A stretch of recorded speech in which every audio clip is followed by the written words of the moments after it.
For this video, I'm going to show you how to lower the forearm, which is an area on the body that we all probably need to work on because it's the muscles that are worked a lot with the computer. When we're sitting here typing, we're working these forearm muscles. Oftentimes they get tight, they carry a lot of knots in them. And this is something that you can also do yourself, to do it by just crossing your arms and working up these muscles in this direction on either arm, which will help. But I'm going to show you how to do it on somebody else, and you can pick it up for how you want to modify it to make it something you can take care of your own arms with. So we're going to put a little lotion on here. This is actually more of a harder oil than a lotion. It's got coconut oil in it and a few other nice oils. So here you just want to get the everything nice and covered with the oil, and then get down into the wrist. Hope we can see that. The hand, the wrist, and at the wrist you can give a little traction and a little movement of the wrist just to feel how it's doing, to see if there's any restrictions in there. Moving it around. Then you take your thumb and start over here at the outer side of the arm when it's lying flat, and just draw the thumb up. Now here there's a bit of pressure, but not too much pressure. You're going to feel possibly some knots, some rough stuff. It should be feeling very, very smooth. If it's not smooth, then you've got either lactic acid or some kind of other thing going on in there due to overwork. And you just keep going up. It's like a stripping of the muscle. And where you feel the toughest, roughest muscles is where you want to keep going back to.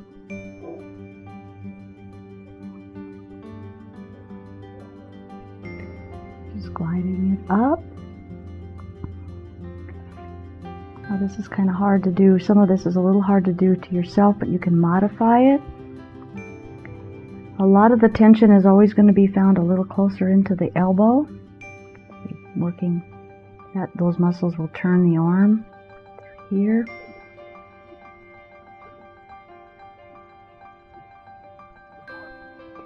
And just keep going up. Now already I can tell a difference. There's still a little bit of knotting, but it's not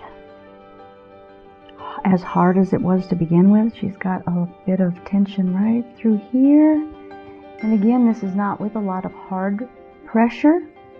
It's more of that donkey way of doing it, where you're pressing against the tissues just enough to have them push back and then wait for them to soften, and they'll take you in deeper. So it's the same sort of technique.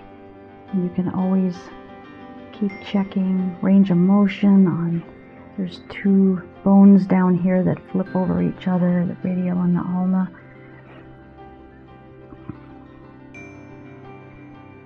And of course you can go up into the shoulder and neck for that too, but this is a nice one. This will help to keep the muscles pliable.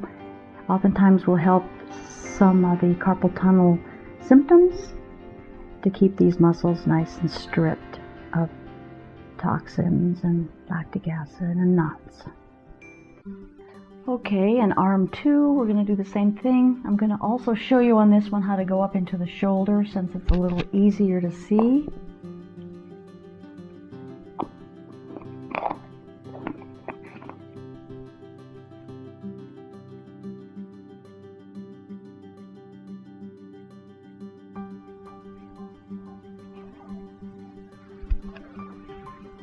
Okay, and down in the hand.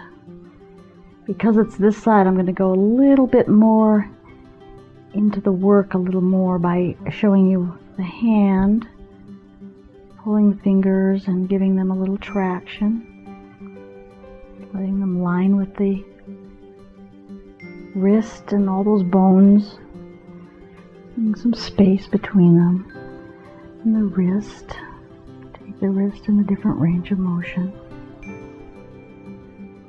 So sometimes you can hook the finger under here where the wrist bends, right on these areas right here, getting a grip and then just kind of pulling, but you pull gently, you don't pull rough, getting a stretch down this inner side of the arm, and then can come back, the fingers can come in this back side of the wrist and move it like that, and then begin going up the muscle to check for knots.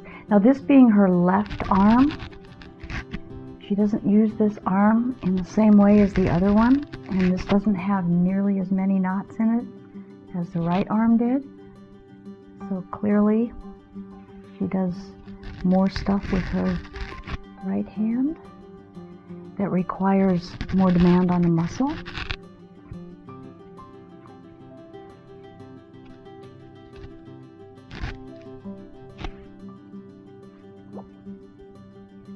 Okay, and then to just continue that up, use the thumb iron type of getting into the muscle.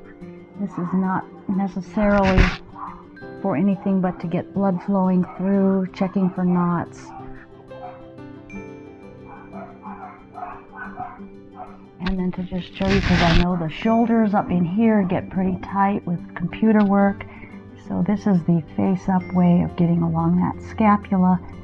We saw some of the scapula work in the last series.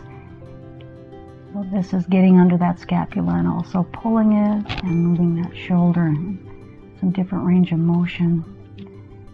And then getting into the trapezius here, because all of that lends to computer work, just work that we do sitting down, standing, back through, down and up, and there we go.